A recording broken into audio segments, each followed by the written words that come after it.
Good evening, everybody. I'll call this regular meeting to order for April the 28th, 2026.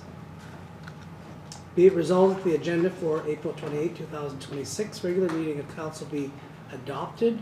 Moved by Councillor Duane Whyte, seconded by Councillor Ainslie Whyte. All in favor? It's carried.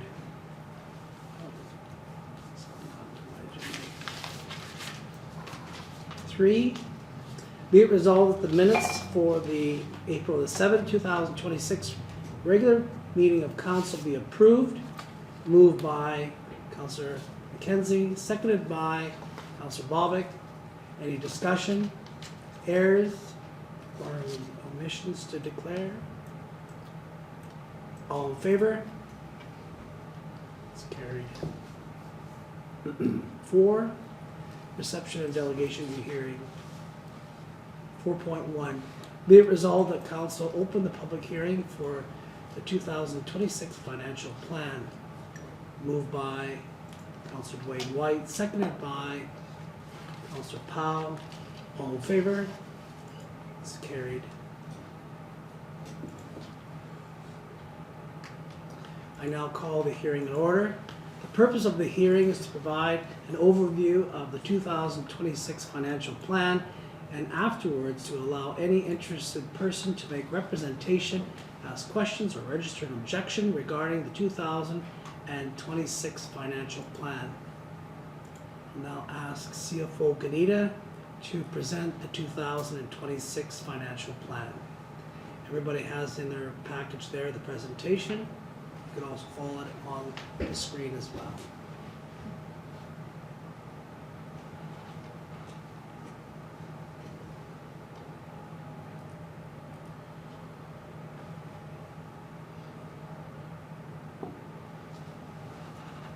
Can everyone see the slide? Yes. Yeah. Yes. Okay, so we're doing the 2026 budget presentation. This slide just shows that the budget takes several months. The directors start working on it in the fall, continues on until April, May. Budget priorities, as always, are to maintain the principles of the strategy plan, to maintain and review levels of service, maintain and create additional self-sustaining infrastructure, ensure available financial resources to participate in federal, provincial, municipal programs when available. Revenue side is, of course, taxation. Municipal tax and education tax. The municipality has no responsibility over the education tax. That's all the provincial schools finance board and the Swan Valley School Division. So if anyone has any questions about the education tax, they need to contact the Swan Valley School Division. School taxes are 3.277 million, municipal taxes 5.991. To compare to last year, total taxes went up 413,000, the municipal taxes went up 155,000, the school taxes went up 258,000. So the town's revenue is made up of municipal taxes and other revenues. Municipal taxes are just under 6 million, other revenues 3.5 million. As far as the assessment base, the property growth in the assessment base went up only 0.25% for 2026 from 2025. So maybe the next time we do reassessments, it'll be a greater increase. And the properties within the town, 60% are residential, 39% commercial, and 0.3% are agriculture and railway. Residential properties are taxed at 45% portion, and commercial 65% portion, agricultural 26% portion, and railway properties 25% portion. These portions were established by the province decades ago to reflect the levels of service that each types of property get.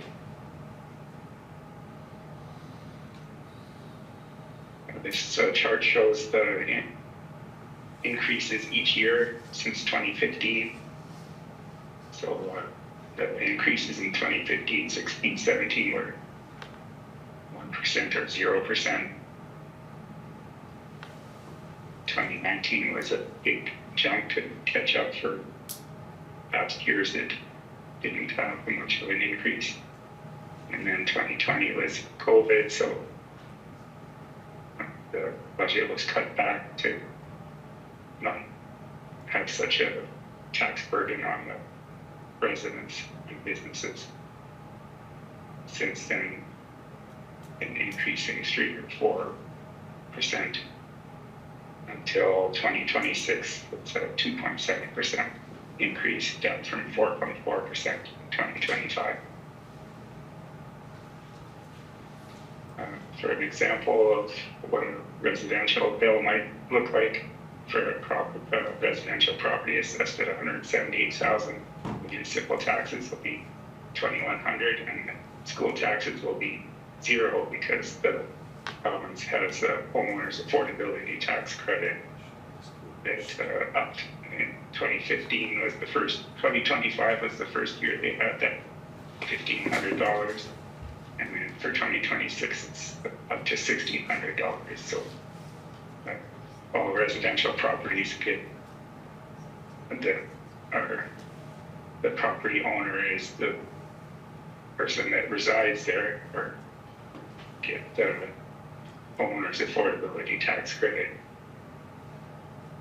up to whatever their school taxes are, up to $1,600.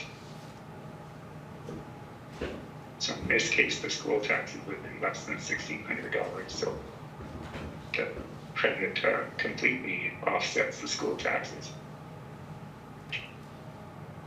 And other revenues.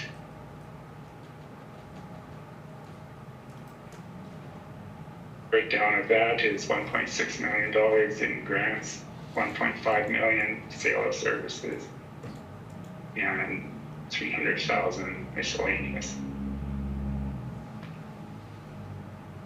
Of the grants, $860,000 are conditional grants from the province, $548,000 unconditional grants from the province.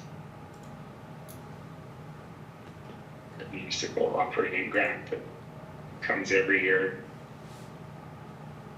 Federal gas tax, now it's called Canada Community Building Fund, $236,000, and $2,000 from the federal government for the Canada Summer Jobs employee.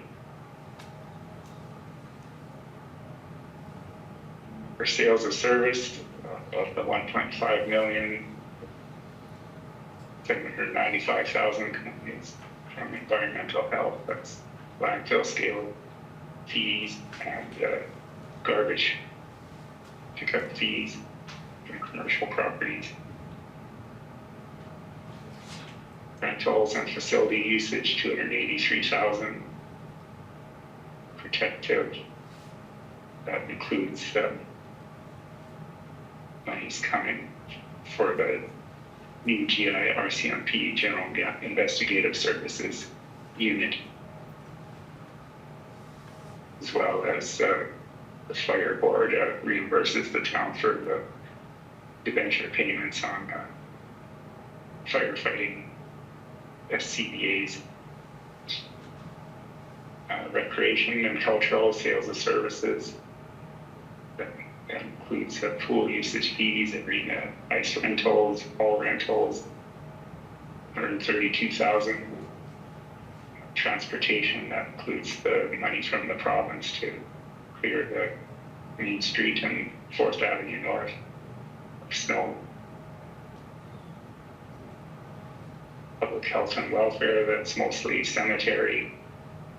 General government is administrative fees for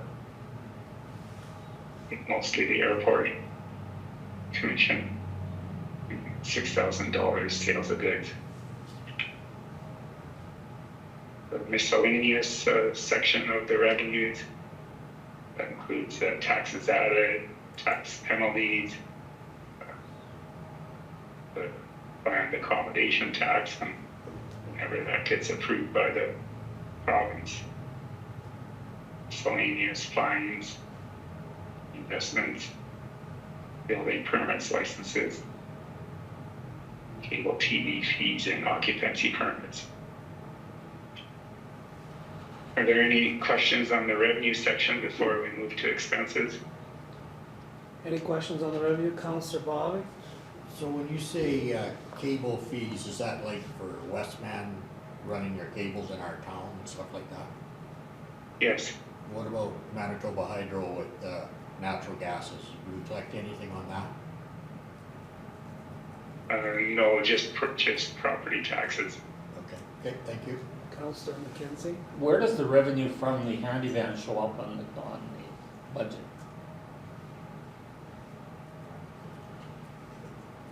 Well, the handy van is a separate committee, and so only the net of revenue or expenses minus revenues shows up on the town's financial plan as an expense.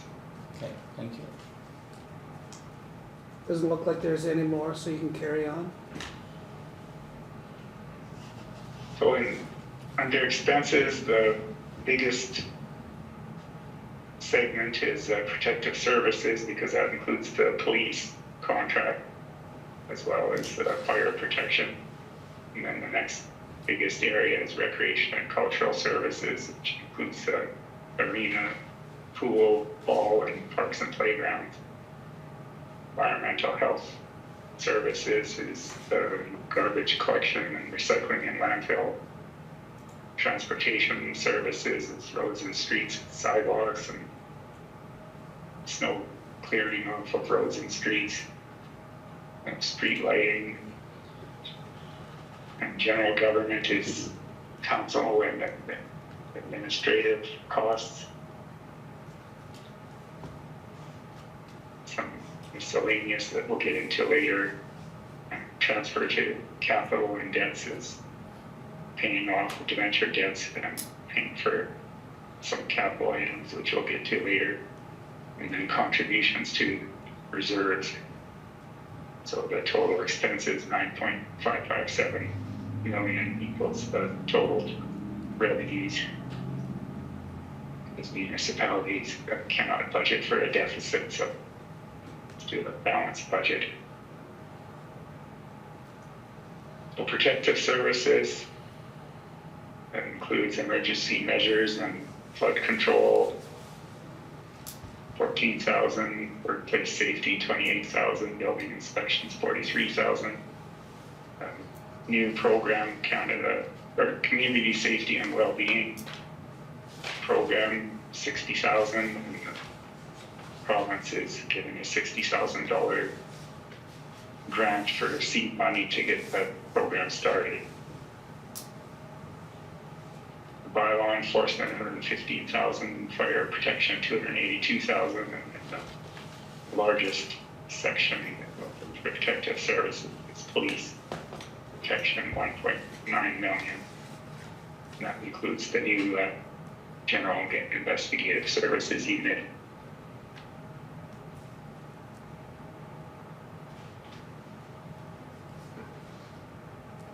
Recreation and cultural is the next biggest line in summarized expenses.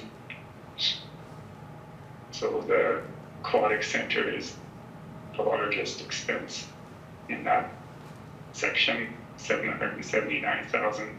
Skating rink, which is the Centennial Arena, 568,000.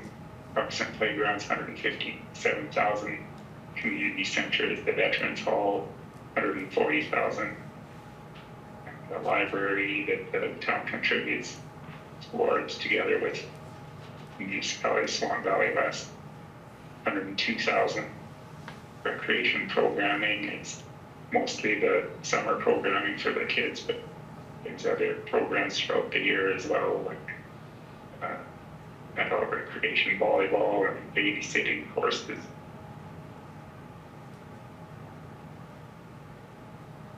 Total 1.8 million for recreation and cultural.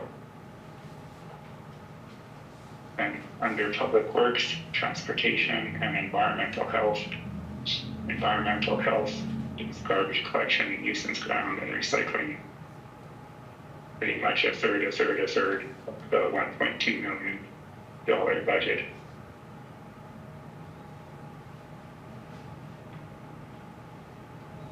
Roads and streets, little over 1 million.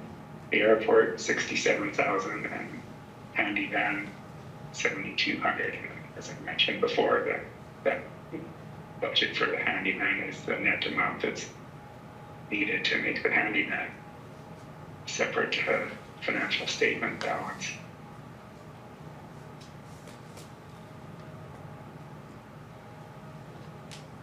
For general government, 913,000 for general administrative, 215,000 for legislative, which includes all the council indemnities and councillors traveling to conventions and meetings. And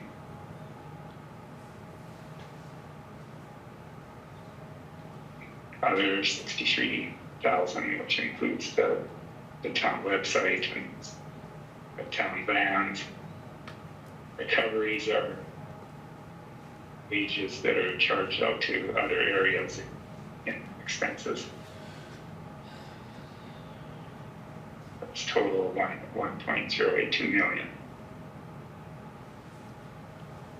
And then other services under the miscellaneous, that includes public health and welfare, 237,000, which includes the cemetery and social assistance. Resource conservation and industrial development includes the town's incentive program and the watershed district. Regional planning and development includes the Swan planning district as well as communities in blooming. Town beautification. And allowance for tax assets is money that's set aside to cover taxes that are not recoverable. The town has been contributing more than in the past to cover some of the, for lack of a better word, derelict properties that need to be demolished so that there's money available there without it all hitting 1 year. The year that they're demolished, it's money set aside each year to build that up.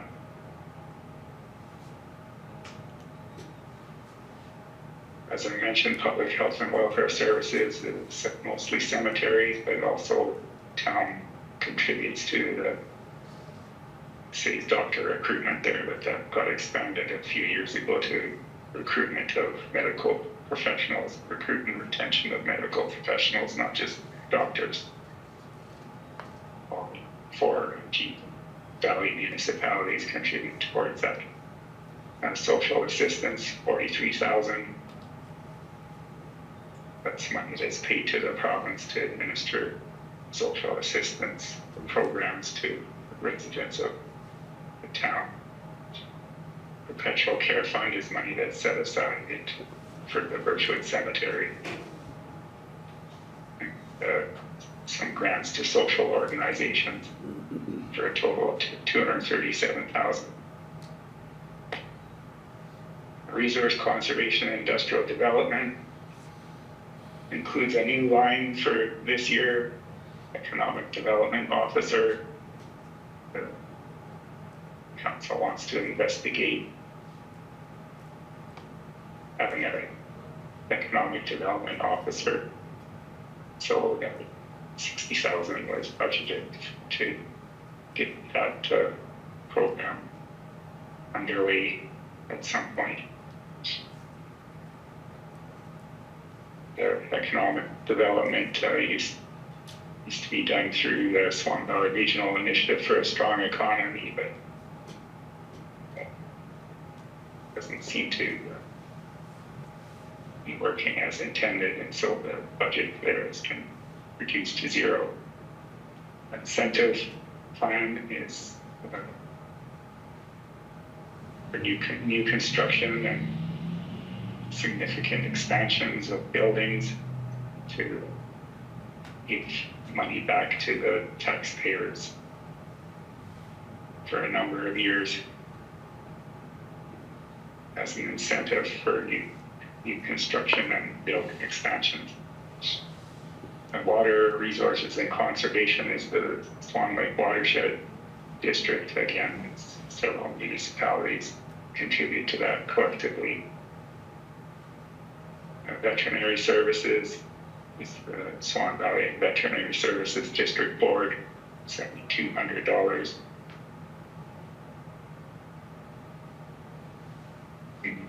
$5,600 budgeted for tourism, $4,000 contributed towards the settlement and immigration services, $2,500 town promotion, and $2,200 public reception, for a total of $145,000.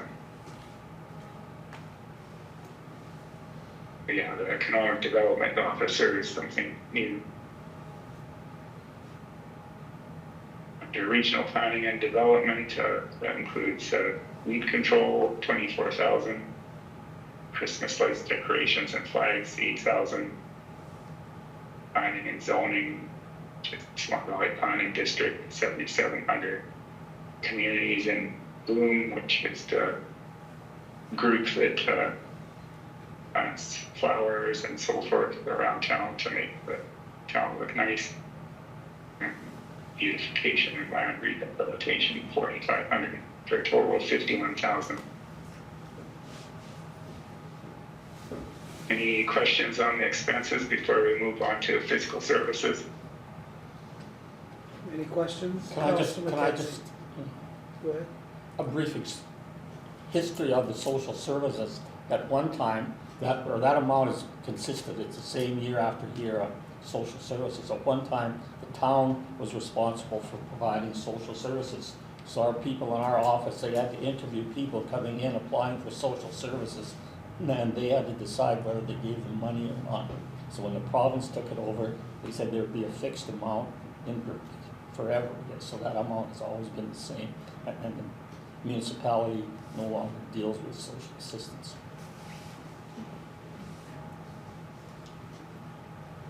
If you no other further questions, you can carry on. So fiscal services includes debts, paying off debts, and contributing to reserves. That's paying off debts and paying for certain capital items, $694,000, contributing to reserves, $721,000.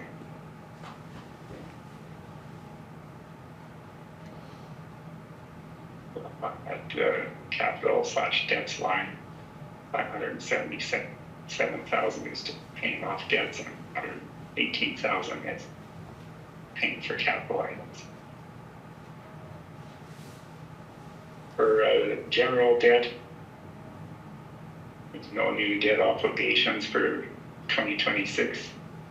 Total debenture payments are $576,000. The incident command vehicle and loader backhoe got paid off in 2025. So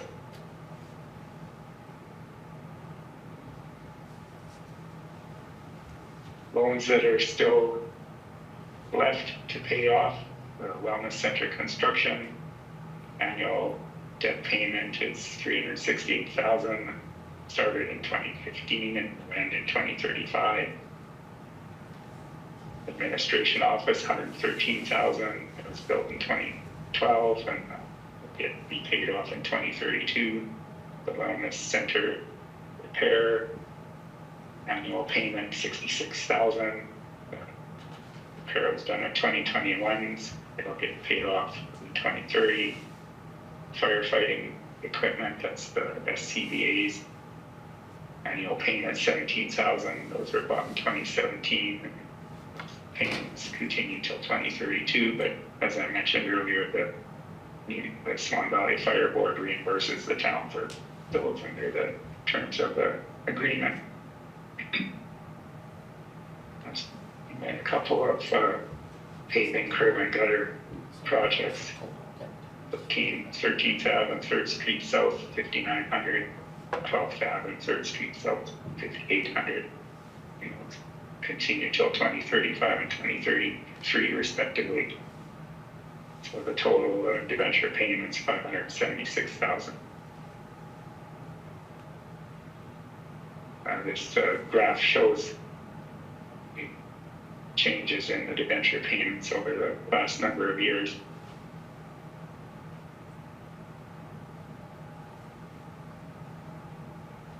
Back in 2017, we were 481,000, and it climbed to 667,000. Paid off some debentures, so it's down to 577,000.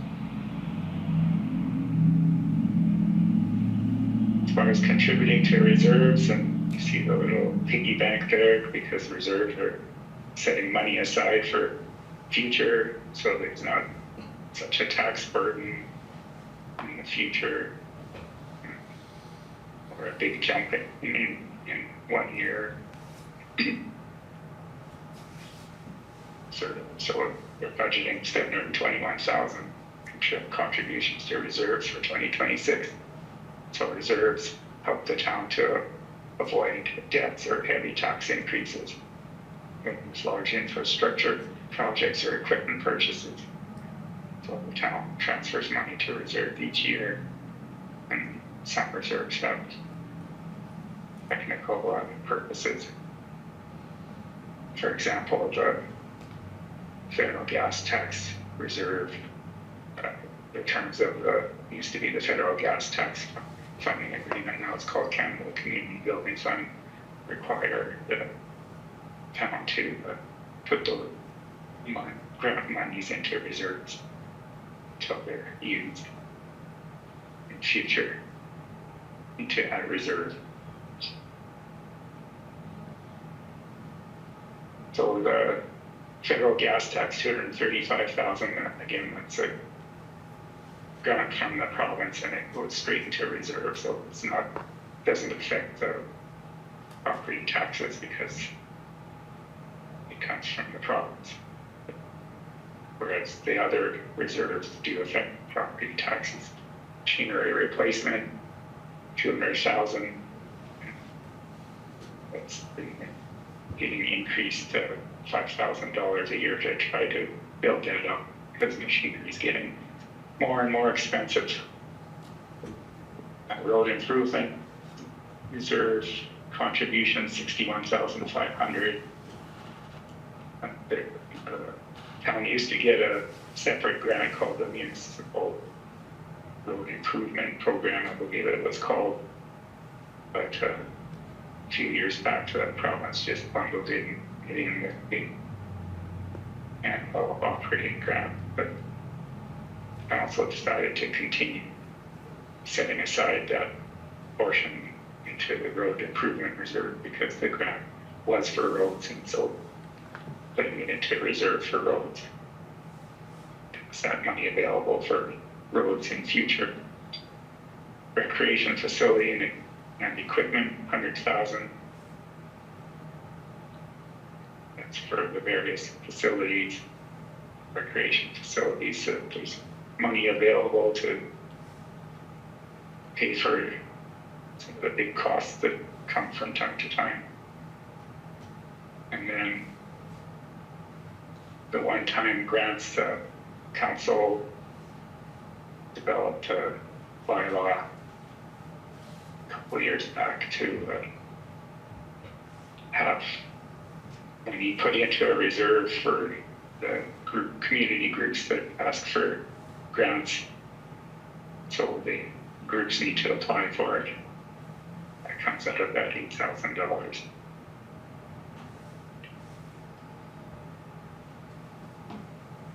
Any questions before we turn to utilities? Any questions? Councillor Bobick? Just more or less a comment, just on the office here, administration, years ago, council was putting $60,000 a year into the future to build a new office, so at that time, instead of, I think there was $1 million, if I'm correct, in the reserve at that time, the council decided to go ahead and build and take a loan out instead of keep building the reserve, and my thoughts are glad they did that, because the cost of buildings now, we would be far behind. If we would be ahead, we would still not have a new building, so I think it was a very good decision. Move forward. Anybody else with any questions? Carry on.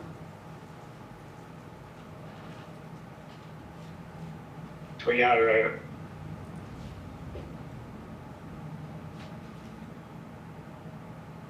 there's good and bad to setting aside money in reserves versus borrowing. The one restriction on borrowing is there's a provincial restriction on the amount of borrowing that a municipality can have.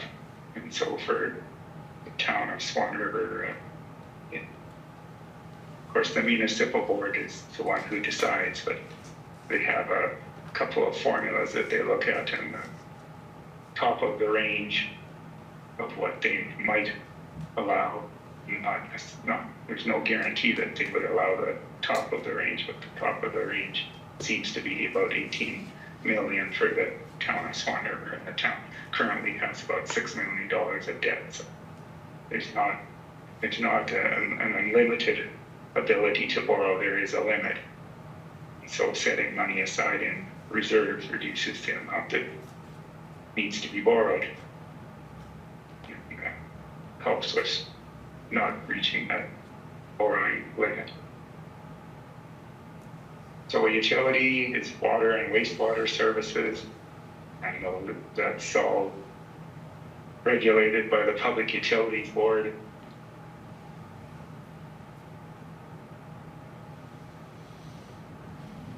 There's 1,625 service connections, and no rate increase for 2026 because any rate increases need to be approved by the Public Utilities Board. Under that budget includes water supply, 687,000. Fiscal, 300,000. Fiscal is paying off debentures or contributing towards capital items. Sewage collection and disposal, 254,000, and administration, 106,000, for a total of 1.3 million.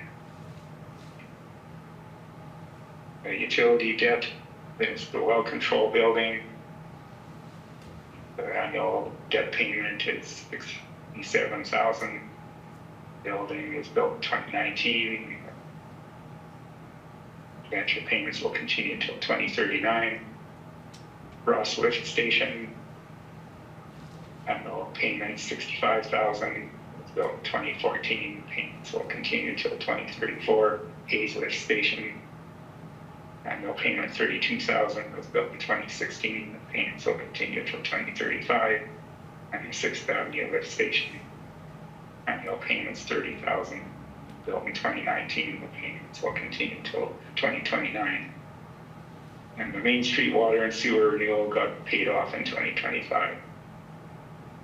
So the total utility debenture payments, 193,000.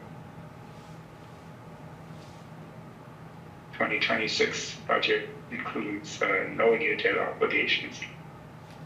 So this chart shows the utility debenture payments over the years. Back in 2017, they were 96.6 thousand, and climbed to 264,000 with those lift station upgrades and so forth. And paying off Main Street dropped it down to 193,000 for 2026.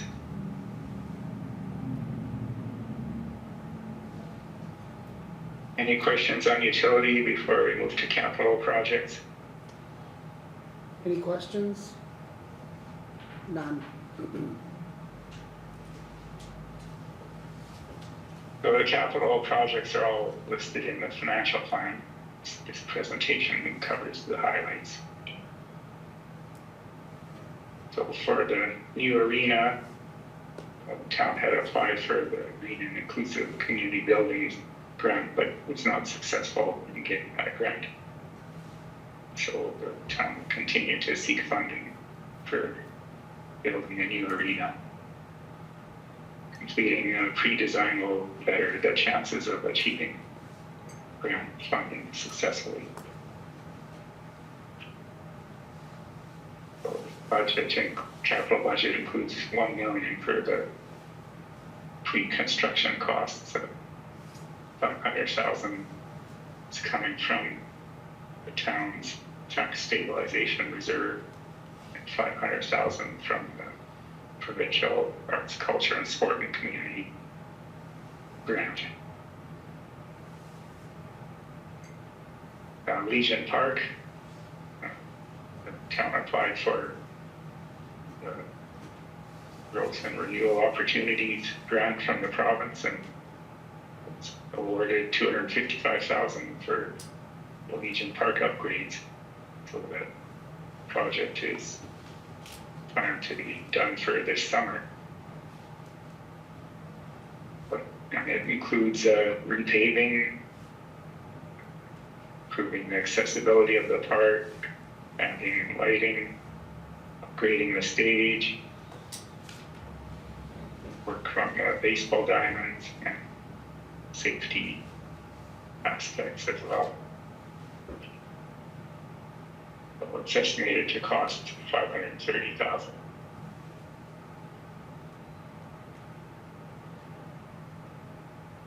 As far as aquatic center, there are several projects going on at the pool. The lawsuit budgeting $125,000 for 2026. Pool hangers replacement budgeting $250,000. Roof assessment $56,000. Pool filter $19,000 and safety lights $17,000. Also at the aquatic center, the swirl pool began leaking again, and so 2 pool companies have assessed the damage and determined it's not economical to repair it. So the budget includes an amount to replace the swirl pool with one that will last. Budget is $350,000. The Veterans Community Hall, an important hub in the community, needs upgrading to meet modern accessibility and security standards. So applying for grants and putting money forward to upgrade the facility. It's included in that budget is interior and exterior painting, sidewalk improvements, accessibility buttons for the entrance, security cameras, and exterior signage. And that's budgeted at $109,000 in total. For roads, several paving projects, 200 block 5th Avenue North, $130,000, 8th and 9th. Avenue Backlane paving, $80,000. Spruce Street paving between 9th and 10th Ave South, $30,000. And 200 blocks of Tewnion Drive North, $160,000.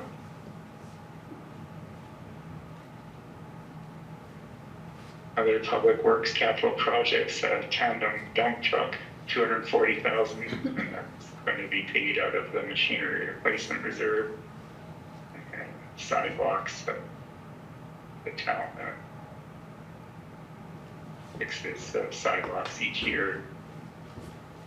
So budgeted $50,000, and that will be paid from by the Canada Community Building Fund, what used to be called the federal gas tax monies. Here the environmental health services, the landfill, budgeting $60,000 for design costs, and that's borne by the landfill reserve. The utility capital projects, it's the lagoon study for $50,000, expecting a grant from the province for 50% of that. 50% will be taken out of the utility reserve.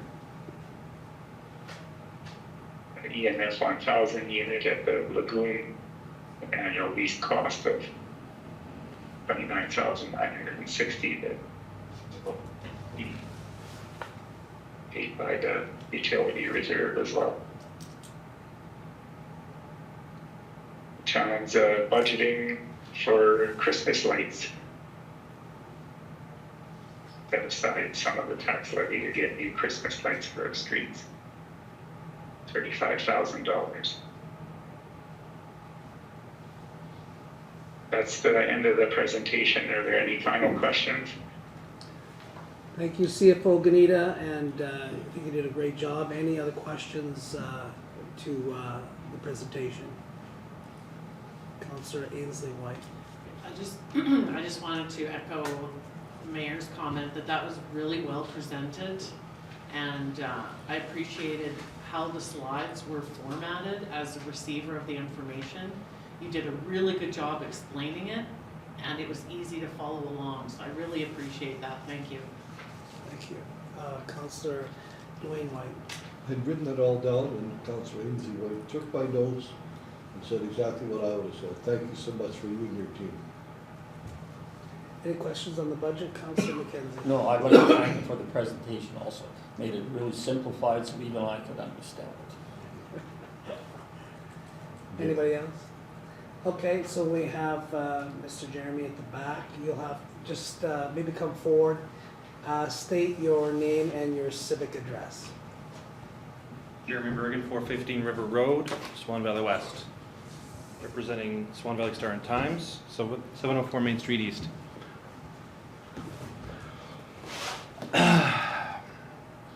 Okay, so what I've marked down, on page 2, under protective sales of service, I see you budgeted $167,597 for revenue. I take it that's the amount that's being charged to your municipal neighbors for GIS services? CFO Gnida. Or did you hear the question? Yeah, I'm just pulling it up. CFO Gnida, you're still sharing your screen. I don't know if you need to. That's the budget there. And so which line were you looking at? Number 841, protective sale of services. Yes, that includes the contributions from the other municipalities towards the GIS unit. And under 930, provincial government conditional grants, you're expecting a significant increase in revenue from there. What does that all include? That includes the Manitoba Justice announced that they will contribute $235,000 a year towards the GIS unit, and yes. so the GIS unit commenced operations on April 1, so they budgeted for 3/4 of that $235,000. Okay, very good. Line number 1320, membership fees in town vans. I noticed last year actual came in with a negative number for your expenses. What's all included in that line, and does that mean you made a profit on that last year? Well, whenever the town vans are used, then mileage is charged to whichever department used it, and so the mileage is charged out as a recovery on this line, and so more mileage was charged out than the expenses that were for the vans in that year. So like organizations other than what's included in the town of Swan River will use that, will rent out that van, I guess, or is that how that works? No, that's all town councillors or employees using the town vans, but we allocate costs. Like for example, if the councillors take the van to go to the Association of Manitoba Municipalities Convention, then that's charged out to the legislative line 1100 there at the top. And so the other side, the recovery, comes off of line 1320. Okay.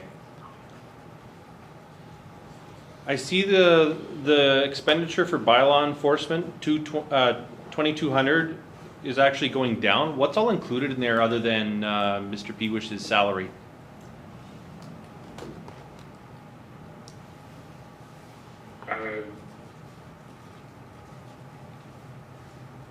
It's not just one employee, there are two employees that are involved in bylaw enforcement, and they complete their timesheets and separate the hours between whether they're doing bylaw enforcement or animal control or workplace health and safety or airport commission things or emergency measures things or working on handyman. So as the years go by, then we're better able to estimate how their time will be split. Ah, okay, yeah.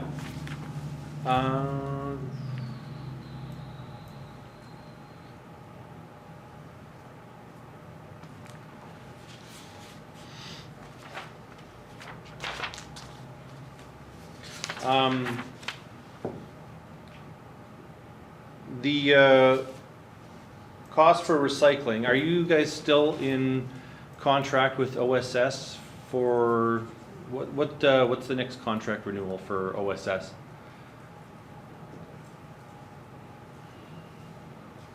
So, Tewnion, can you answer I that? can answer, it's been extended for a year temporarily until the province figures out what's going on. Okay, Does that make sense? yep. So it's just, you're just going year by year until the province finally decides to Yeah. come out with a Still plan? waiting on that plan from the province. Mhm.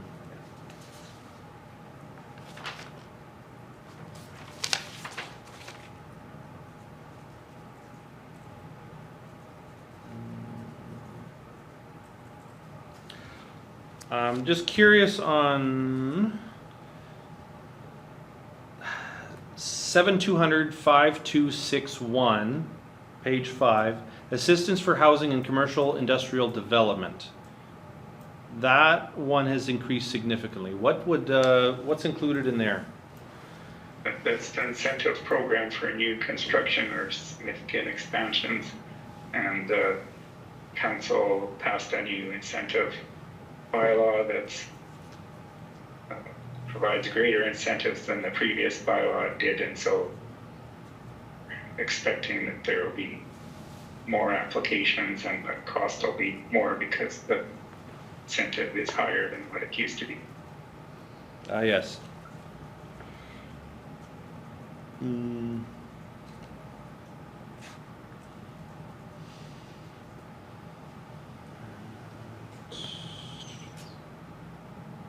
And under recreation programming, 8191, what's the increase in there? It's more than doubling in that line. Director Gordon-Broome, did you want to answer that? This looks different than what I'm used to seeing. So that's our revenue, right? That's under expenditure. Oh, expenditures. 8191, did you say? Yeah, it's going from 22,250 to 4760. I would have to just get Sure. I can have a look through that then. So Yeah, that do you was know what what it was is? budgeted for, now was what was spent. Right? So Right, you look yeah. at what's budgeted the year Mhm. before, you look at what was spent, Yeah, and realistically budget for what you think you're gonna spend. yeah. So it would that might be it. be nonsensical to budget for less than you spent the year before, if planning and spending the same. Sure, yeah, that's $10,000 more than what you spent last year though.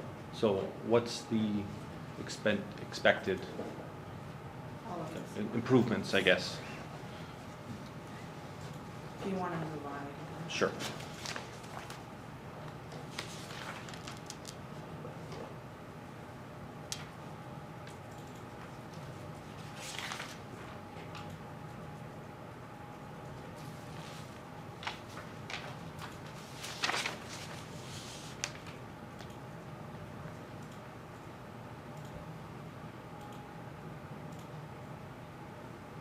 Like the town has been increasing the amount of summer programming for the kids. Each year the program is expanding. It's very popular in the community, and when it had to be shut down because of COVID, it was very dearly missed.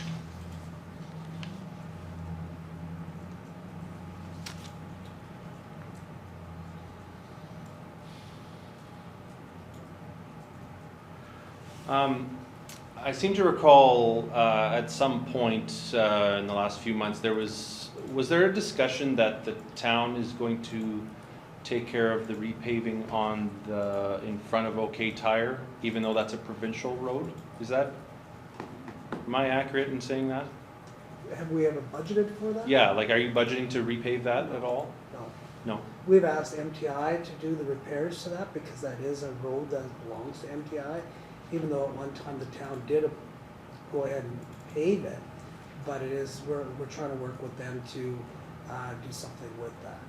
And they've been doing some repairs to it, but not the repaving, but we're lobbying what we can to MTI to actually maybe repave it, but we're still in talks with them on them budgeting for that. Okay.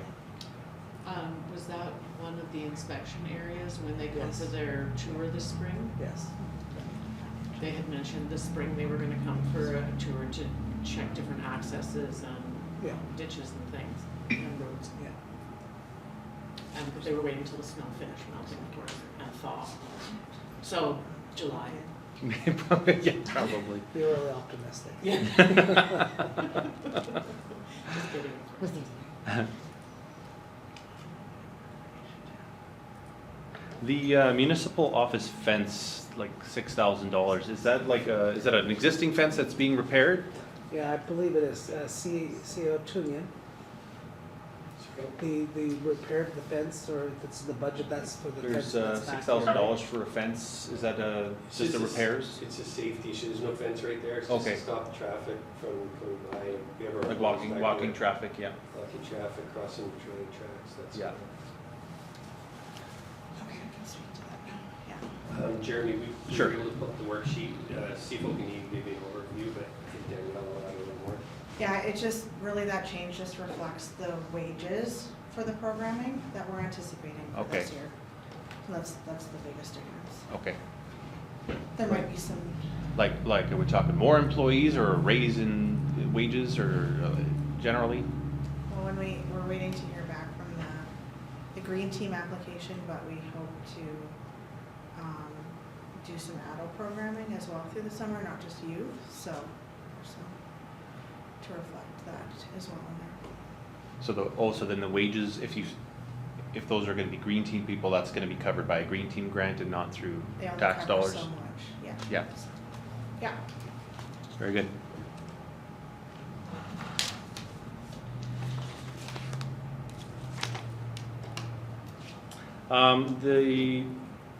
The lagoon study, that's, is it $50,000 total, or is it 25 and 25, or is it not 50? Is it $50,000 total, half of it covered by a grant? Director Harvey? Oh, can Mr. you- Harvey's here, I'm sorry, I forgot he was up there. Mr. Harvey?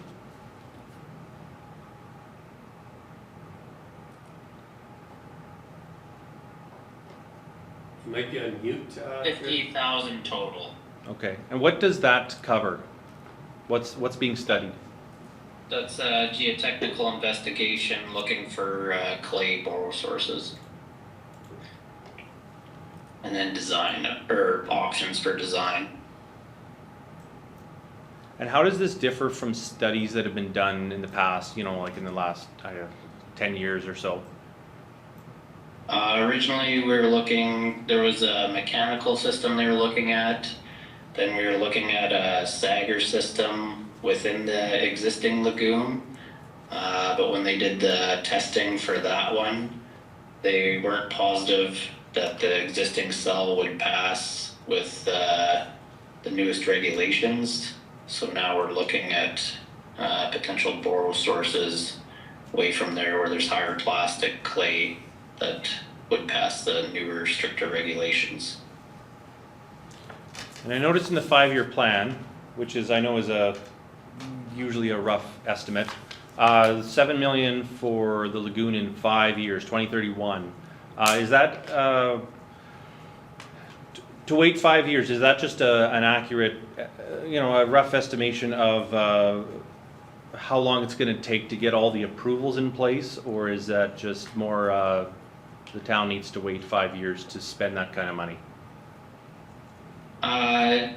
Once we have this study done, then we'll have a better idea of what's required, but it's further off than we were originally thinking, because originally we were thinking the Sager system within our existing lagoon, but since that doesn't look like it's going to work, that's why it's been pushed back a bit.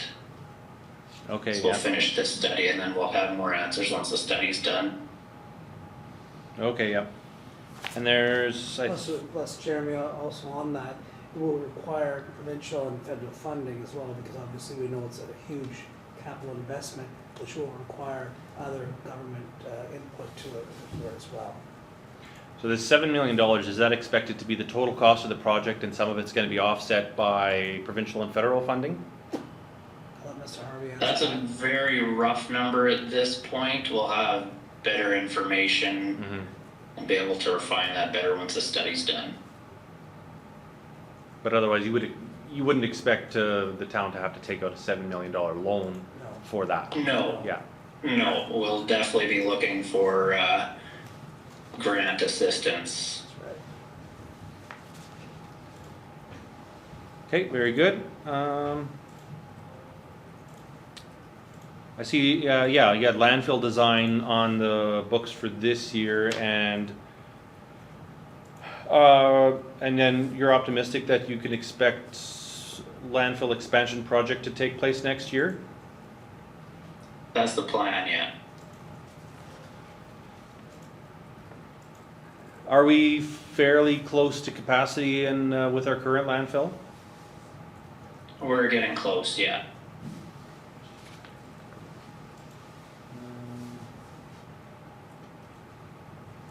I see under roads and streets for the next couple of years, there's some significant planned spending, now I see 920,000 next year and then 745,000 the year after that. Is that reflective of like a major project or a major fix in the town? That's to spend a fair bit paving, and that's all, every year that's subject to the budget discussions with council.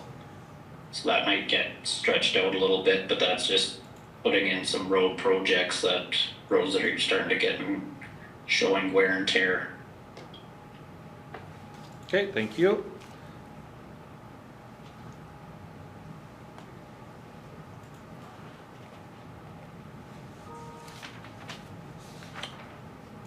I think everything else was covered. Thank you. Okay, thank you very much, Mr. Byrne. Any other members of council have any other questions? Councillor Bobick? I just more or less a comment about the landfill. Like, it's not so much that the landfill is going to be full right away, is that the cell that we're using right now is going to be full. We have lots of room, but we need to make the other cell better. The other cell, Where the garbage goes in. got it, okay. Any other comments or questions, I should say? Okay, being none, upon hearing all persons present, I am going to adjourn the hearing. Be it resolved that the public hearing for the 2026 financial time be closed at 8 PM and the April 28, 2026 regular meeting of council be resumed. Moved by Councillor Bobick, second by Councillor Powell. All in favor? It's carried. All right, 6.1. Be it resolved that the email dated April the 2nd, 2026 from the Deputy Executive Director, Association of Manitoba Municipalities regarding the record of discussion for the Contract Management Committee be received. Moved by Councillor Powell, second by Councillor Ainslie Whyte. Discussion. All in favor? It's carried. 6.2. Be it resolved that the letter dated April the 7th, 2026 from the Minister of Environment and Climate Change regarding the waste reduction and recycling program be received.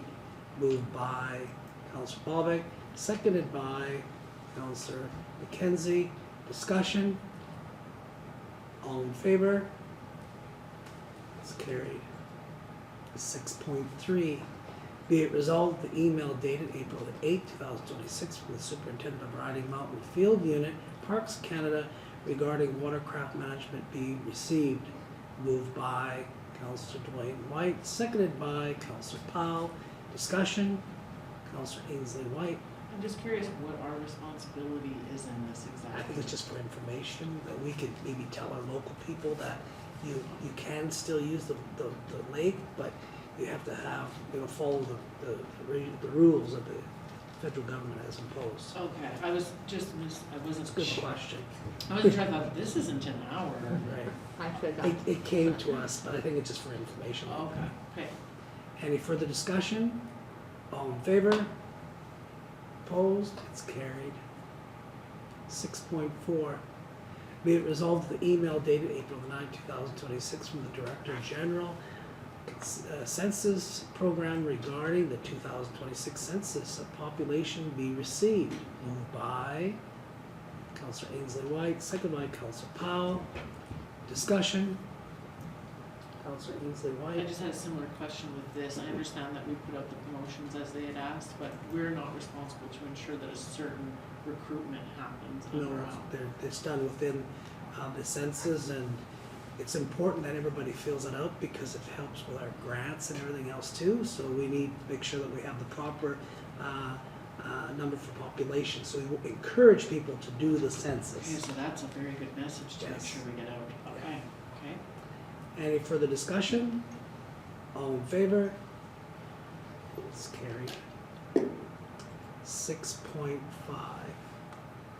Be it resolved, the letter dated April 23rd, 2026 from the Minister of Municipal and Northern Relations regarding payment and reporting requirements be received. Moved by Councillor Ainslie Whyte, second by Councillor Powell. Any discussion? All in favor? It's carried. 6.6. Be it resolved that the RCP Municipal Policing Service invoice package for the period of January the 1st through March the 31st, 2026 be received. Moved by Councillor Ainslie Whyte, seconded by Councillor Bobick. Some discussion. Councillor Ainslie Whyte. So had we moved then to just paying them quarterly rather than paying the full year up front and then doing the difference at the end of the year? Was that part of this? We've always paid them quarterly, and then they reconcile it at Ah, the end, okay. and so then it just gives a true number at the very end. Okay, thanks. Deputy Mayor Moriaux. Yeah, so along the same lines, you'll note that this invoice is significantly less than the last three that we paid, because this is the reconciliation quarter, where the actual year to date or fiscal year for the federal government RCMP is tabulated. So instead of the $300 and some thousand, this is the difference. So CFO Gnida. Yeah, this is an estimate of what they think the final reconciliation will be. They sent an email saying, do you want to pay the full $400,000 and have the big refund when they do the final reconciliation, or do you wanna take a estimated, what they think it might, the final reconciliation might be, and pay 150,000? So I asked them if we choose the option to pay 150,000, will there still be a final reconciliation? And they said yes, there would. So I figured take the option to pay the 150,000. But this is what they think it's kind of looking like the final adjustment might be. They haven't done that final adjustment yet. That'll come with the next quarter billing. Okay, thanks for the explanation. Any further discussion? All in favor? It's carried. 6.7. Be it resolved that the building permits 5/26 through 7/26 with a total estimated value of $857,779 be received. Moved by Councillor Bobick, second by Councillor Powell. Any discussion? All in favor? It's carried. 7.1. Be it resolved that the Chief Administrative Officer's report be received. Moved by Councillor Powell, seconded by Councillor McKenzie. Any discussion? Councillor Duane Whyte. I'm just wondering, see on Tewnion, what's happening with the municipal relations of the status of the accommodation tax bylaw. I know you said you've been in touch 6 months ago, a month ago, a week ago. We contacted municipal relations, they realize it's a hot topic for us, we want an answer back. Yeah. They're keeping in touch with us, but I've asked Uri to follow up again next week.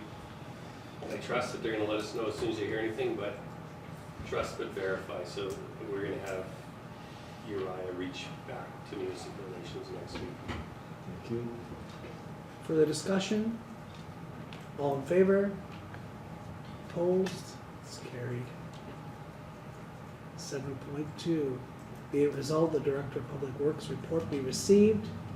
Moved by Councillor Bobick, second by Councillor Powell. Discussion? Councillor Ainslie Whyte. Your record of the trade show embarrassed me of all the notes I've ever made of my own. That's astonishing, first of all. Then I just wanted to follow up on the lights. Thank you very much for checking out Lorraine Street there. And I'm just curious, when I speak to the ratepayer, or so their concern was that there wasn't enough lighting, but we're saying because it's kind of a secondary road that it does have sufficient lighting on it. Am I interpreting that correctly? Yes, so that one, there's lights at the intersections. So if someone's coming towards the intersections, those are lit up. But it's not a main road where there's lots of traffic and lots of pedestrians at night. So it doesn't justify, every 150 meters having a light. So that's my recommendation, is that if it's for security concerns, which is a valid concern, then they put it on their building. But as far as the road itself, where it's located, like it's not a collector, I say arterial, but it's not collecting multiple streets. So that's why, in my opinion, it's sufficient lighting as far as vehicles and pedestrians. Okay, thank you very much. Okay, thank you. Any further discussion? All in favor? Opposed? It's carried. 7.3. Be it resolved the Director of Recreation report be received. Moved by Councillor Duane Whyte, seconded by Councillor McKenzie. Discussion? All in favor? Opposed? It's carried. Now the report, 7.41. Be it resolved, the report dated April the 15th, 2026 from the Chief Administrative Officer regarding the Manitoba AMO Alert Manitoba program be received. Moved by Councillor Ainslie Whyte, seconded by Councillor Bobick. Discussion, Councillor Ainslie Whyte. Is this new? Yeah, it must be. Okay, because I'm like, why wouldn't we have signed up for Yeah, no before? It kidding. seems great, like it's a no-brainer, it doesn't cost us anything. It's a controlled alert system. Am I missing a potential downfall, or negative? I don't see no negative in it at all. Okay. Yeah, I didn't. It seemed like it was very sensible. Yeah. I don't have any comments from the CEO on that. No, just my recommendation is absolutely, just consider it's free, it's zero risk, it enhances our ability to communicate. Okay, further discussion? All in favor? It's carried. 7.5, council reports. Deputy Mayor Moriaux. Okay, I guess it was a fairly busy 2 weeks there. So when I first got back into town, we had a planning district meeting. We finally had first reading of the development plan, so that's been forwarded off to the consultants, and they will be working on the public consultation to review the final document before it goes to second and third reading. And that also at the meeting, resolution was passed to adopt administrative support for the planning district, and that will be provided by the municipality of Swan Valley West for that service. Following night, I had the fire board meeting where we had our audit presentation by the auditor. There was no recommendations, and we had a clean audit. Both municipalities should receive a copy of the audit by now. And the board executive has remained the same for the remainder of this term. We'll see what the elections in the fall bring if there needs to be changes. So, at last COW meeting, we had a presentation by the Community Safety and Wellbeing consultants that educated and presented a plan to council regarding the draft plan and the history of the community safety and well-being. So, and then last week, I, along with other members of council, attended the Association of Manitoba Municipalities Spring Convention in Brandon, where there was a lot of networking that went on with AMM staff, municipal relations, and other councillors, where we advocated and discussed a lot of our concerns with various staff and how we can slowly work through those things. Attended the trade show, again, very good trade show. Was like about 125% larger than normal. Was available for both days, so there was a significant amount of vendors there that you could speak to and get information and compare products. We had a number of very inspirational, motivational speakers at the plenaries. And then the couple of breakouts that I attended to were very good information on emergency management and then making lasting impressions. And then I had a meeting with the Recreation Committee and the Legacy group where we discussed the next direction and next steps for the new arena grant funding. There were some to-do lists and that to get ready to make our application to the federal government for the upcoming CBF grant, CBF grant. So we're just collecting information on that to make an update application on that and see where it goes. That's all I have. Okay, thank you. Councillor Bobick. Thank you, Your Worship. Attended the COW meeting 2 weeks ago. Also attended the AMM. I was very impressed with the trade show. It's probably the best I've seen. I'm glad that Mr. Harvey and Mr. Rooks were there. I think they got some valuable information, got to meet the people that they deal with daily.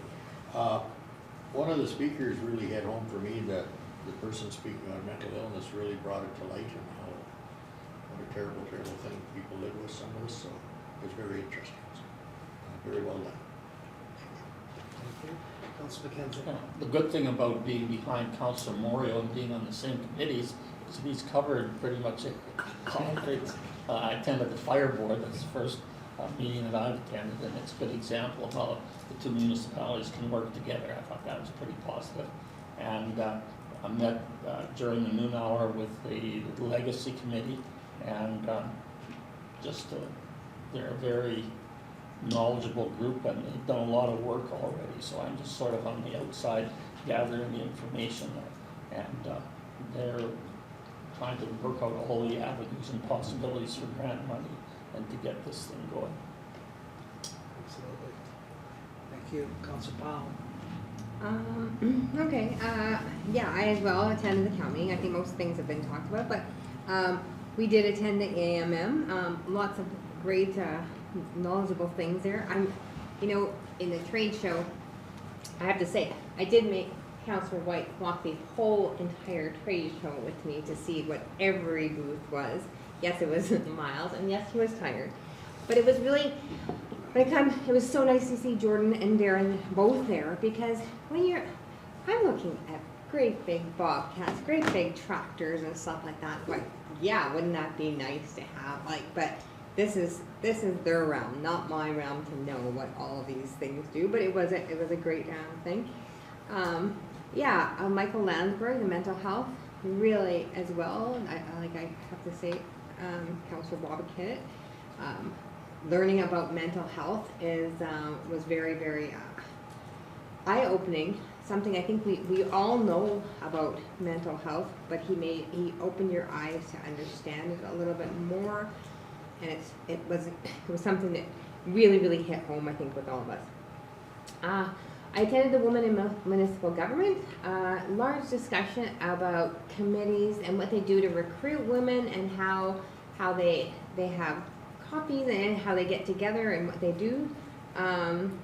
Just talk about forming strong partnerships to be like a sounding board for newly elected, like when you become a newly elected woman, there's not a lot of places where you can go to say, hey, with women and discuss things. So that's a big thing that they plan to put into place in the next little while. So that was really good to know as well. So I think we get a lot out of it. So yeah, I'm sorry you missed it. Thank you. All right, thank you. Councillor Duane, Whyte. Well, what's happening as usual? Last month we met earlier in the month the Urban Forest Committee, and what an energized bunch of men and women, and Director for Danielle Gordon-Broome has been a big help in that world, providing a lot of information where we can go. We're going to have an Arbor Day as soon as we find the dates. That's okay, and as soon as we get some feedback as where we can drill holes relative to things that are underground. So this spring we'll be having an Arbor Day. Hopefully it gets involved in that. At the AMN, everything was good, but the networking where you can talk to mayors, Reeves, CAOs, MLAs, all the professional people in those worlds allows us to pick up the phone and talk to them, and I think that's huge. The speakers were good, absolutely. The mental health guy was off the wall good. And the breakout sessions, two of the booths that Councillor Powell made me go to, one was talking about sewage. I'm just going to throw it out again, not the sewage, I guess that's really appropriate. The sewage person was telling us, I'm not sure why two entities told us that we can pump out our lagoons, all that sludge away, which is highly organic, works great on crops, it's a win-win. Line the sewage lagoon with some sort of textile, not a geotextile, we're supposed to go through that, a liner and or clay. So I keep wanting to go back to, I'm going to ask our team to look at that again, please, because the two different professional bodies said, yes, you can do that. We never got an exact figure, but we left them our names and addresses, so hopefully they'll touch base with us. The other group we talked was the Rady Medical School, and that's one of the schools in Winnipeg that trains doctors and nurses. And I've sent it to council and the medical service team. They would like to come out and do a proposal to our council about what they have to offer, how they can bring nurses here, doctors here, other professional and medical professionals. The number one issue, as you probably all know, is accommodations. They have no place for these nurses, wannabe nurses. So I'm hoping that the chair of the Health Foundation will be talking to his team, like maybe we could use that house better. Maybe the people at the other end could have let us know too. Maybe these agency nurses who was told they can stay wherever they want can be told, no, you're going to stay in that house which the foundation owns. And we can charge $100 tonight, I suppose $250 at other places. So That was a really good one. I'm gonna say a few brief things about, we had an age-friendly meeting today with the new champion, Ainslie Whyte to my left here, she got hit for that, and Margaret Foster from Age Friendly. So I'll just throw three quick things, because you've got so much to, it's womb to tomb, it's just not old farts. If the little people, the developments we do in our community are okay for old people, they're probably okay for little people. Doors that open, for example. All ages benefit, and it's a huge economic driver. Our older generation will not be leaving, they'll stay, and other older people will come if we have entities here which make it likable for those people. A little thing like Councillor Ainslie said, you know, a door, you push a button and the door opens. A lot of these older people like myself supposedly like to open doors. Some people can't open doors, they're too heavy.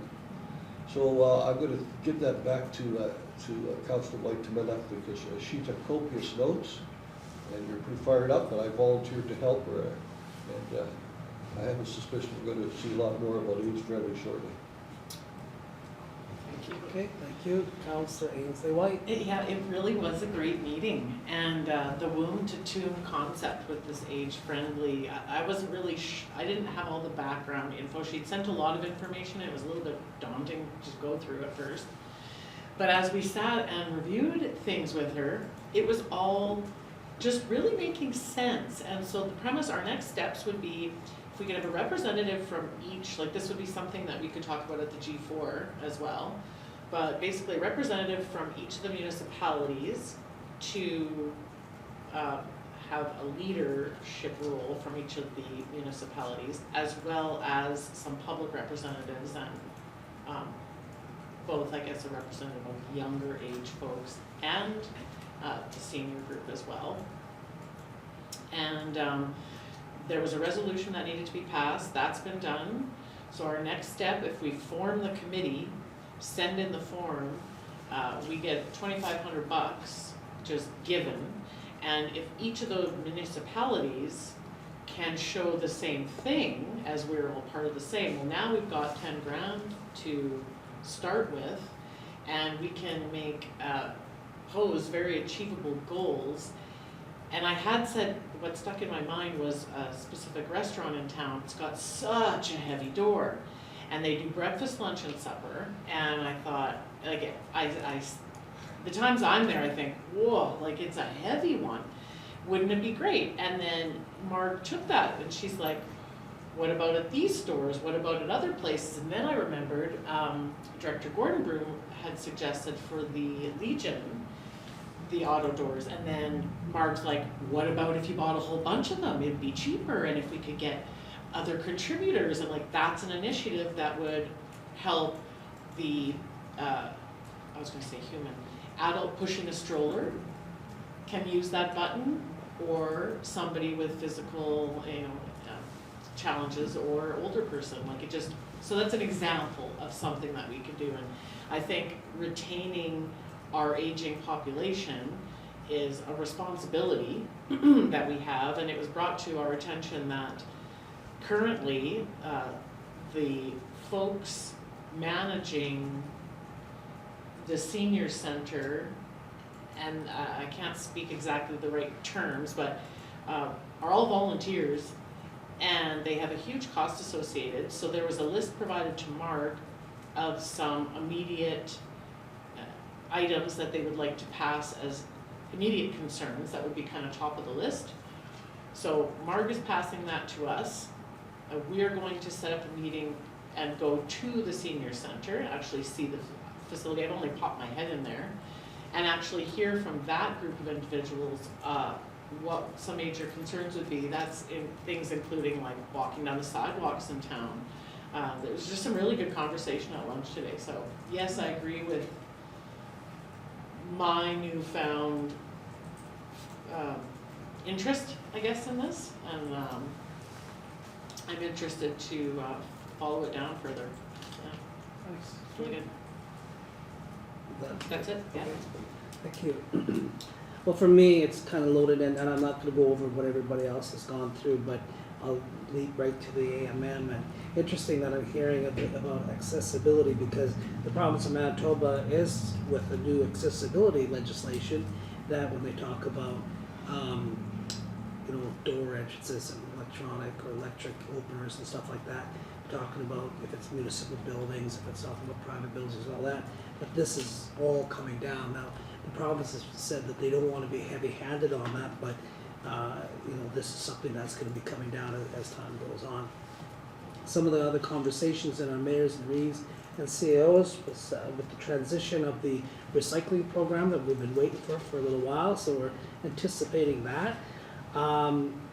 The discussion on the green team that was talked about a little bit here, our application is in. We're just now waiting for the province to approve those, so I know that a few of our departments are looking for that.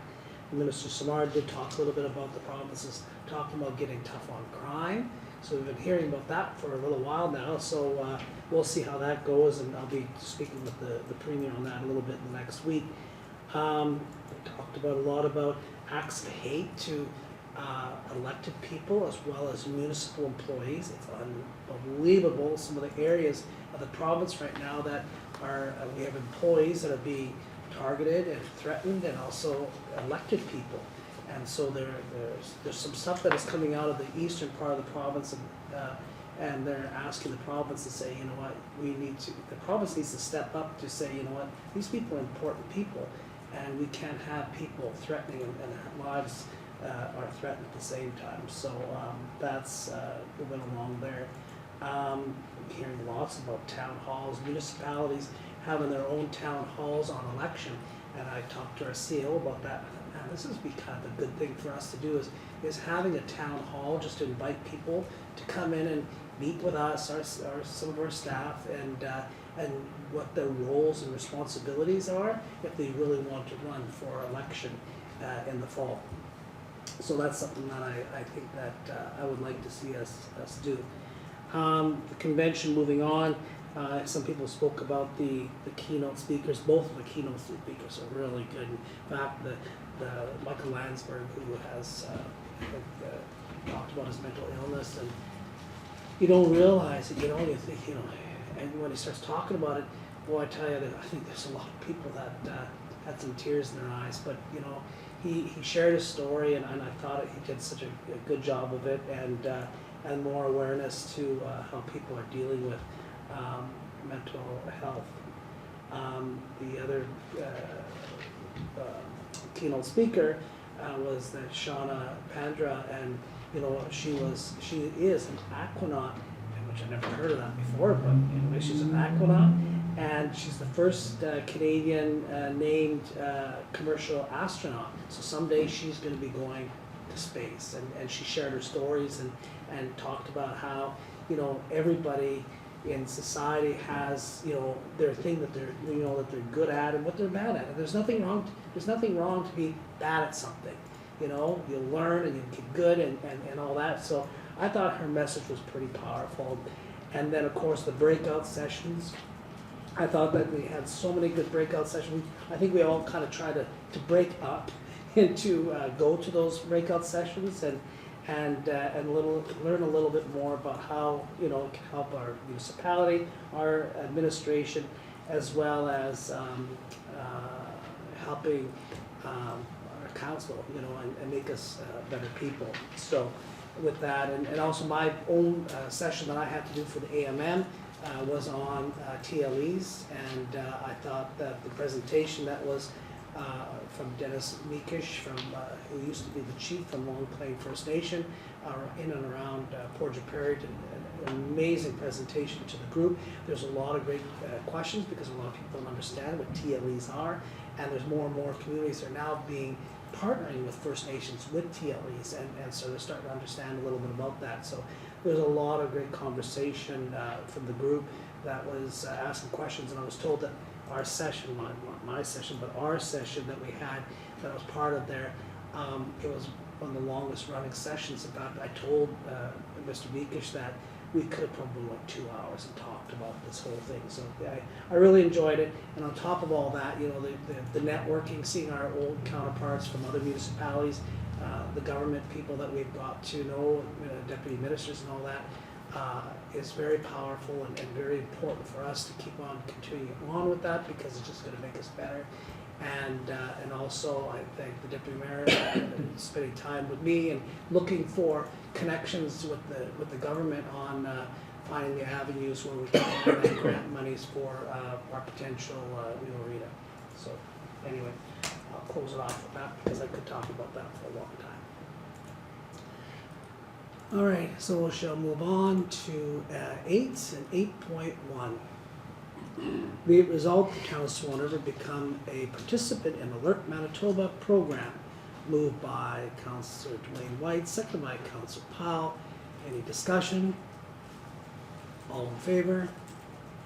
It's carried. 10.1.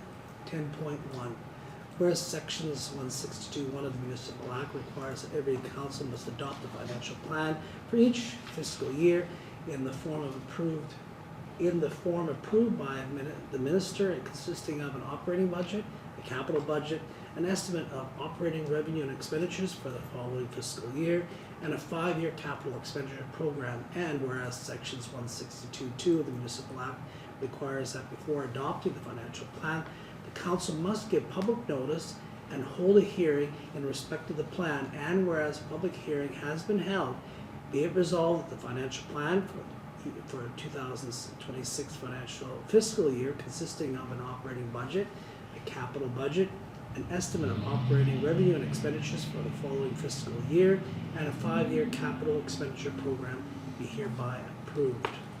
Moved by Councillor Powell, seconded by Deputy Mayor Moriaux. Any further discussion? All in favor? Oh, sorry, Deputy Mayor Moriaux, I missed you there. Yeah, I just want to say thanks to the administration for putting that together and the rest of council for being cooperative and working through this process. I know each annually it's a very difficult process, but council was at the mindset that we're very cognizant of the financial pressures that our community is suffering with the inflation, with groceries, gas, and all that stuff. So as you'll see, what just over a 2% increase in the municipal budget falls in line and below the annual cost of living. So I just want to commend the team, both council and administration, for working together to bring a very minimal cost increase to our annual budget and scrutinizing every expenditure to maintain as low a increase as we can. Okay, further discussion? All in favor? It's carried. 10.2. Whereas sections 326 of the Municipal Act provides that a municipality may impose supplementary taxes in subsections 306 and 306.1 provide that a municipality may cancel or reduce taxes upon receipt of assessment alterations from Manitoba Assessment Services. Be it resolved that the assessment alterations provided by Manitoba Assessment Services on April the 13th, 2026 be made to the property and business tax rolls with the resulting increases totaling $132.79 and the resulting decreases totaling $105.11. Moved by Councillor McKenzie, seconded by Councillor Bobick. Any discussion? All in favor? Opposed? It's carried. 10.3. Be it resolved that the following accounts be hereby, be it resolved that the following accounts be received. Payroll accounts checks number P5625 to P5627 and direct deposit payments totaling $117,662.06 as listed on Schedule A. Direct deposit payments in the amount of $15,939.75 is listed on Schedule B. Moved by Councillor Ainslie Whyte, seconded by Councillor Powell. Any discussion? All in favor? It's carried. 10.4. Be it resolved that the following accounts be approved for payment. General accounts checks number 33757 to number 33812 totaling $559,086.15 is listed on Schedule A. Direct deposit payments totaling $15,032.33 is listed on Schedule B. Moved by Councillor Bobick, seconded by Councillor McKenzie. Any discussion? Councillor Bobick. Check 33797 BL Mechanical Services. I'm just wondering what unit that is, or what it is. Okay, CFO Gnida, did you catch that? Yeah, it's the Vector. Okay. And also 33801, Manitoba Public Insurance. There's vehicle damage and snow clearing. I'm just wondering, do we not have insurance to cover something like that? Mr. Harvey? We do have insurance, but this amount was less than our deductible. Okay, thank you. Okay, any further discussion? Councillor Ainslie, Whyte. From a preventative perspective, my question is, oddly enough, on the same ones Councillor Bobick just discussed. As per check 33797, were those repairs due to missed maintenance, or was there a specific event that occurred? When I read things like boiler repair and things of that nature, I just wondered if there's a schedule of preventative maintenance that we have in place already, or if there's a specific event. Go ahead, please, Darren. Mr. Harvey? Yeah, it goes in for scheduled maintenance a couple times a year, because it is one of our workhorse units. It does a lot of the hydrovacing to expose the buried utilities in that.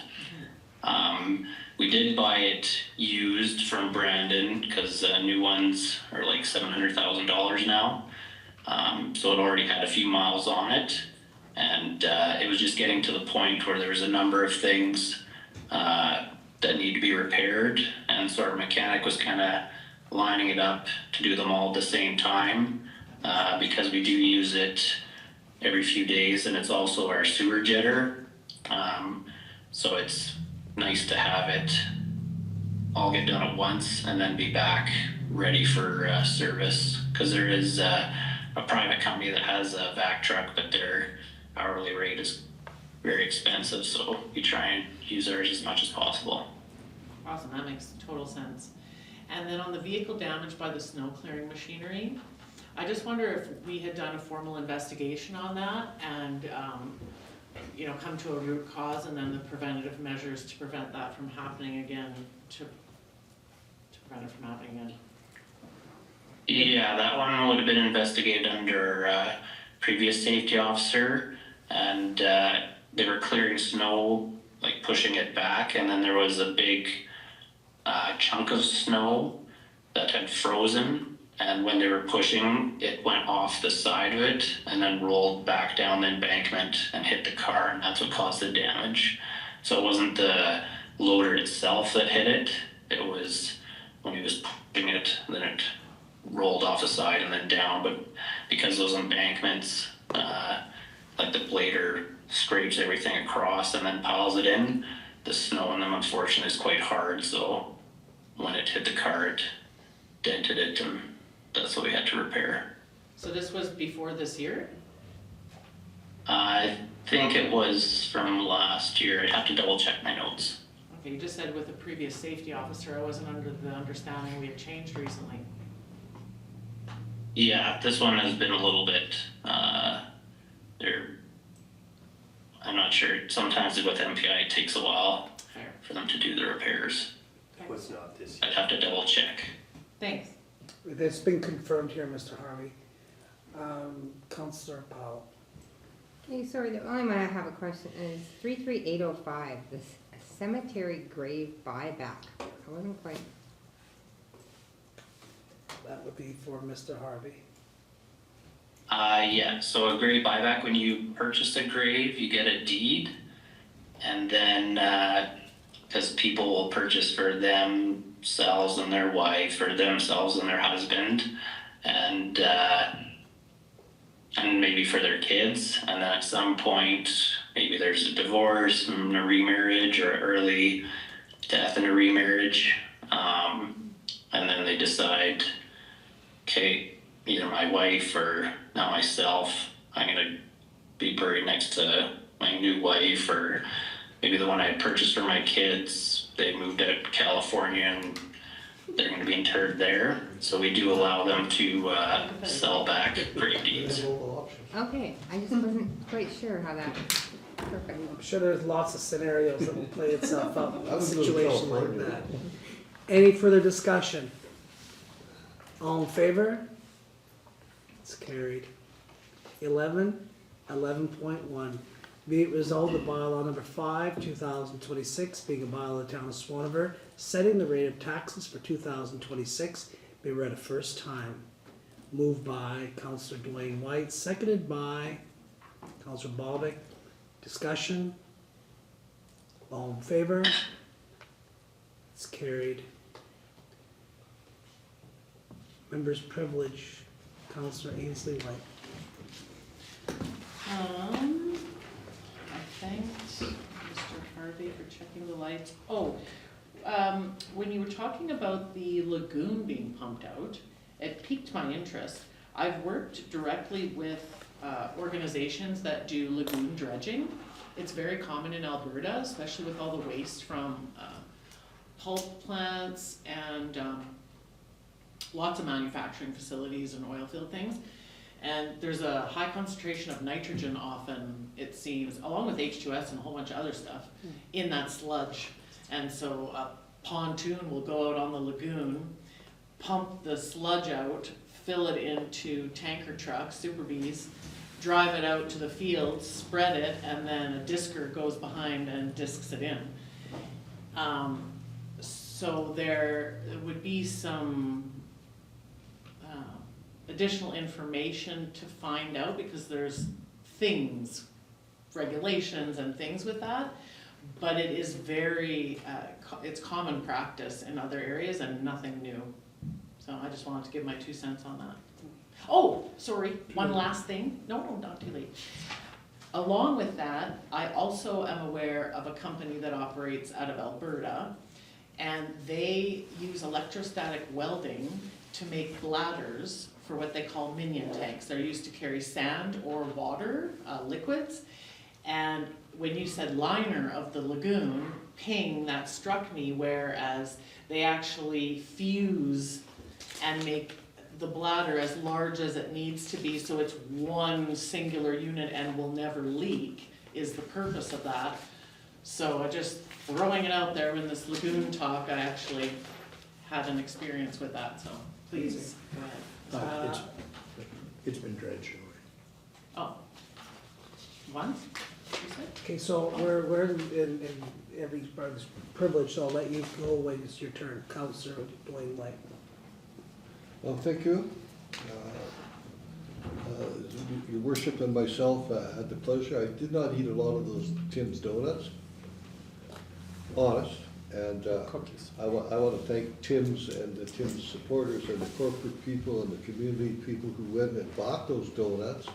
And that funds go to the Health Foundation. And I'd ask the mayor to tell some of those options when it gets to his turn. So we had a good morning, making miles, and apparently they're supposed to be different colors. They all look the same to me. So thanks to Brenda Patel and his team for helping us and helping the community. The Sportfish dinner is this Saturday. I'm awful close to being sold out, but there are 2 people there that I think we as councillors could use. One is our member of parliament who's going to be at the dinner, and I think somebody should get his ear about that rink, the potential hockey rink, for sure. And I will get his ear about immigrant situations. There's a lot of people, I think your Brenda said he's going to losing 7 people very shortly because they can't get their processes done quick enough. The government's making it so very slow. So Mr. Major is going to have some business for him. And if anybody else wants to grab him, the MP will be there, the MLA will be there, and the Director of Parks for all of Manitoba will be there. A constituent phoned me, and I want to thank the CEO for getting me information about this mysterious truck that's going around and throwing garbage into the truck. it's not one of our trucks, and it's a U-Haul, and what's going on, did your truck break down? So as it evolved, she's concerned about people not looking after the garbage. 4 or 5 garbage cans sitting outside, stuff unkempt, and we have a bylaw officer to look after that too. And this lady was wondering if we ever thought of having a PR program, prizes, some sort of silly prizes, 2 pizzas for the tidiest yard in town this week, trying to make the people more, the very few people, more concerned about their yard. So she says pre and post rodeo is unbelievable. Pre-rodeo, I think our team goes out and does a wonderful job of the town. A lot of people are coming, and she felt that after that it slowed down. So it's something that I throw out as a seed, and we'll see what we can do it another day. That's it, thank you. Okay. Councillor Powell. Not too much other than, just a couple of things, just that the rink is winding down, it's over, I know the ice is coming up very soon, but I just wanna say a huge thank you to the staff at the rink, everybody from all the janitors, for the ice guys, to everything. It was a great season, I think, for everybody, and I think everybody, we went, there was not too many issues with ice and stuff like that, so yeah, it's just thankful that for all the people that took part in the rink and support the arena and so on and so forth. Lots of great people come through there, and it is a huge thing for our valley. The other thing, I did hear some good things about our cleanup day. There was some great things about the cleanup day there. I heard a few on the Facebook about that, so that was kind of nice to hear that people were, hey, it's Saturday, we gotta get out to the dump. So yeah, that was good to hear. Cool.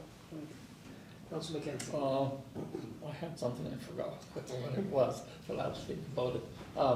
Really have nothing. Okay. We can I know always come what back. I know what it was. Parks and Recreation Committee. Do you want me to pick a date, your worship, with Danielle? But I'm gonna be away for the next 2 weeks Yeah, plus. we can work with something. Okay, I can maybe commit via the, Yeah, okay. and now that the deputy is away, that I didn't realize, we may have to defer until he gets back. So, we're not. Just with all the things coming up, I'd like to move them along. I don't want to be the Yeah. hold up for them. Okay. Okay, and that's it? No. Okay, Councillor Bobick. Thank you, Your Worship. I'm still waiting on spring, so hopefully coming soon. I mentioned to Director Harvey and to the manager of the watershed that I'd like to see a project done by the watershed for the town of Swan River, so we're trying to put our heads together what could be done for the town of Swan River. So at the same time, if any of the councillors think of anything, there's lots of different things, there's rain gardens, there's lots of stuff to, think about. So feel free to get in touch with me or anybody and try to make that move forward. I'd just like to congratulate management and everybody on a well-done job on the financial planning. I know how much time they put in it. They put a whole bunch of time in, and we come and put an axe down to it and gotta redo it all again. So kudos to everybody for doing that. Just was speaking with the watershed, I've talked to CAO Tewnion about the G4 that's coming up, that maybe I haven't got an answer yet from the provincial planner for watershed to join us at the G4 and just give a total explanation on how the whole funding works and how everything works. So that if that comes to nutrition, I will let them know. And if I have time, I would thoroughly enjoy making some cookies at Tim Hortons. If somebody else wants to go, I'm sure I can do a way better job than this. I agree. Mr. Bobick. I don't know who made that cookie. Thank you. Deputy Mayor Moriaux. So I just want to say congratulations to the Animal Protection League, on that 50-50 draw that they had. That surpassed everybody's expectations and should set them on a good financial trajectory for years ahead. But also there's also some other communities out there, or not communities, community organizations that are doing some 50-50 draws also. So please show your support to them. And I would like to also thank the co-travelers I had in the van. We did our darnest and we succeeded in preventing Councillor Whyte from dragging a moose back on top of the van when we came back from Brandon. So Thank you for your help on that. That's all I got. All right, thank you. Director Danielle Broome, please. Sure, well, I'll start off first that I can assure you that if we do have to delay a rec meeting, nothing will be held up in our department. We'll continue on, but kudos to are needed to our recreation staff. They've been busy ensuring our parks and our facilities remain clean and safe as the snow continues to melt and reveal things, while also battling the effects of this melt.